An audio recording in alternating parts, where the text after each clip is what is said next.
July August গণহত্যা মামলায় আগামীকাল আওয়ামী লীগ সরকারের সাবেক 10 মন্ত্রী ও 2 উপদেষ্টা সহ 14 জনকে আন্তর্জাতিক অপরাধ ট্রাইব্যুনালে প্রথমবারের মতো হাজির করা হবে। বর্তমানে অন্য মামলায় গ্রেফতার হয়ে তারা কারাগারে আছেন। এদিকে স্বৈরাচার আওয়ামী লীগ সরকারের আমলে গুম ও নির্যাতনের শিকার ছাত্র শিবিরের আরও 7 জন কর্মী সমর্থক ট্রাইব্যুনালে অভিযোগ দায়ের করেছেন। রিপোর্ট করছেন হাসান জাভেদ।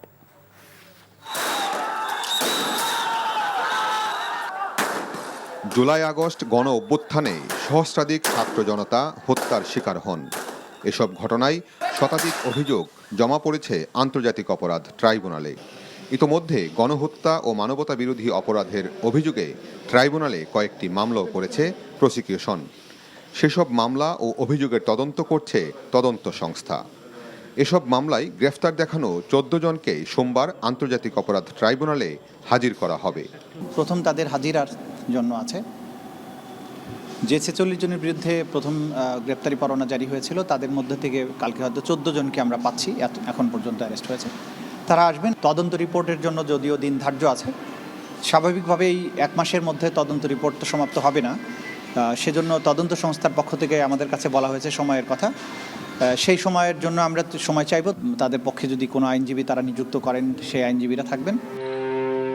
যাদের হাজির করা হবে তারা হলেন সাবেক আইনমন্ত্রী আনিসুল হক, দীপু মনি, রাশেদ খান মেনন, হাসানুল হক ইনু, ফারুক খান, জুনায়েদ আহমেদ পলক, আব্দুর রাজ্জাক, শাহজাহান খান, কামাল আহমেদ মজুমদার, গোলাম দস্তগীর গাজী, সাবেক প্রধানমন্ত্রীর উপদেষ্টা সালমান এফ রহমান, তৌফিক ইলাহি চৌধুরী, আপিল বিভাগের অবসরপ্রাপ্ত বিচারপতি শামসুদ্দিন চৌধুরী মানিক ও সাবেক স্বরাষ্ট্র সচিব জাহাঙ্গীর আলম।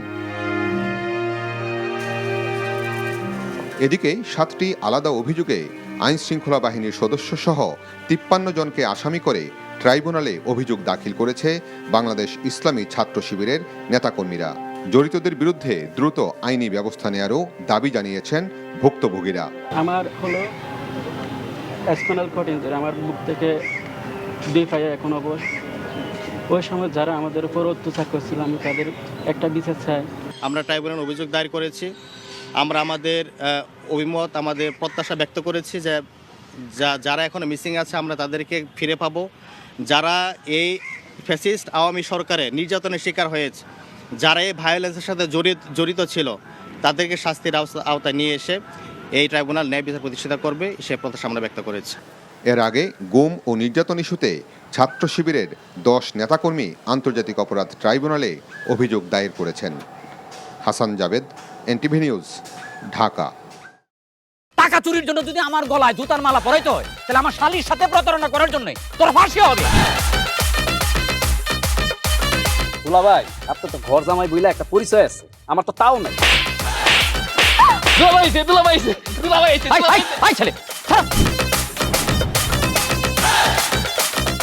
রাজনৈতিক ফ্যামিলির মেয়ে হয়ে ওই কাজ করবে।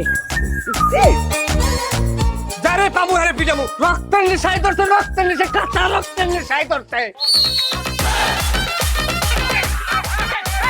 তোমার এই পলিটিক্স আমার বাম পকেটে থাকে। পাঁচদের বউরে ঝামেলা পাকাই। এই বেটাই, আমি তখন বিয়ে করিনি। দুইটার আমি গুলি করে মারু। মাসুদরা কোনোদিন ভালো হয় না। আপনার পোশাক আশাক দেখে কিন্তু আপনার তালুকদার বংশের লোক মনে হয় না আব্বা, আপনার মনে হয় যে আপনি ফকির বংশের লোক।